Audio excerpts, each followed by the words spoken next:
Good evening and welcome to Pakistan Today news from our New York studio. I'm Chris Taylor. We begin with developments on Gaza's post-war future. Turkey's President Recep Tayyip Erdogan and Egyptian President Abdel Fattah al-Sisi have received invitations from U.S. President Donald Trump to join a newly proposed Board of Peace for Gaza. The high-level panel is intended to oversee post-war governance, reconstruction, and diplomatic coordination. The executive group already includes prominent international figures, such as former British Prime Minister Tony Blair and U.S. Secretary of State Marco Rubio. The initiative aims to support a fragile ceasefire and guide Gaza through political and economic transition, though unresolved tensions on the ground continue to pose serious challenges. The move reflects growing global involvement in shaping Gaza's future after years of conflict. Turning to Iran, Supreme Leader Ayatollah Ali Khamenei has accused U.S. President Donald Trump of responsibility for casualties during recent protests in the country.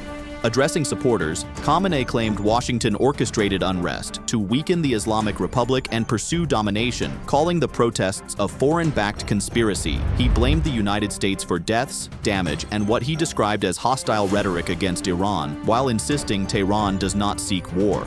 However, Khamenei warned that both domestic and international actors he labeled as criminals would be punished. The United States, meanwhile, has adopted a more cautious tone, with President Trump saying the situation will be closely monitored and that no immediate military action is planned.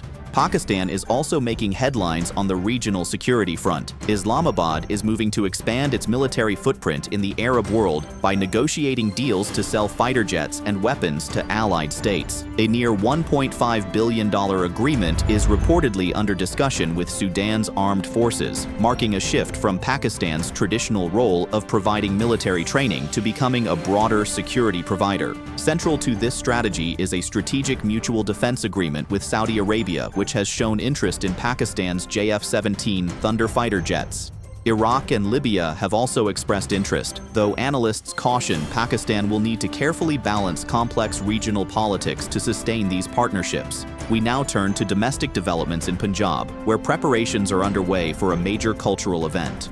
Our correspondent Drake Rowland is in Lahore with more details. The Punjab government has approved Basant 2026 celebrations in an expanded format across the province. For the first time in years, kite flying will be permitted not only on rooftops, but also in designated public parks and open spaces under strict safety procedures. Officials say the decision is aimed at spreading the joy of Basant while reducing risks associated with rooftop kite flying. Lahore's major parks are expected to become central venues, with authorities emphasizing enforcement of safety rules to prevent accidents. Thank you, Drake, for that update from Lahore. Moving on, China and Canada have announced what both sides are calling a landmark trade and strategic partnership agreement. The deal was finalized during Canadian Prime Minister Mark Carney's visit to Beijing, marking the first bilateral summit between the two countries in 8 years. Under the agreement, key trade barriers will be removed, including a significant reduction in tariffs on Canadian canola exports. China will also allow visa-free travel for Canadian visitors, while Canada has agreed to import 49,000 Chinese electric vehicles under preferential tariff terms. The agreement signals a reset in relations after years of tension over trade disputes, diplomatic arrests, and reciprocal tariffs, with both governments expressing optimism about renewed cooperation. In South Asia, India has fully withdrawn its financial commitment to Iran's strategically important CHABAHAR port project. Reports say New Delhi transferred around $120 million to Iran to formally end its involvement. The decision follows warnings from U.S. President Donald Trump that countries trading with Iran could face a 25% tariff on all U.S. business, making continued participation costly. Although India had earlier secured a temporary exemption, it ultimately chose to prioritize economic ties with Washington. Analysts note that the port's strategic value has also diminished for India following the Taliban's return to power in Afghanistan, and warn the move could open the door for increased Chinese influence in the region. Finally, a major criminal case has emerged from Karachi. Police have arrested a man accused of sexually abusing more than 100 children, along with his accomplice, in the city's Tipu Sultan area.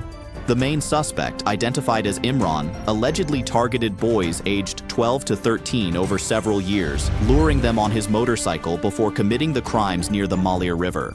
His accomplice, Waqas Khan, was detained during a raid conducted after a victim identified the suspect and DNA evidence linked him to older cases. Police say multiple complaints were received between 2020 and 2025, and investigators believe many victims may still be unidentified. Sindh Chief Minister Murad Ali Shah has praised the police operation, ordered strict action, and demanded daily progress reports as the investigation continues. That's all for now. You're watching Pakistan Today News. I'm Chris Taylor.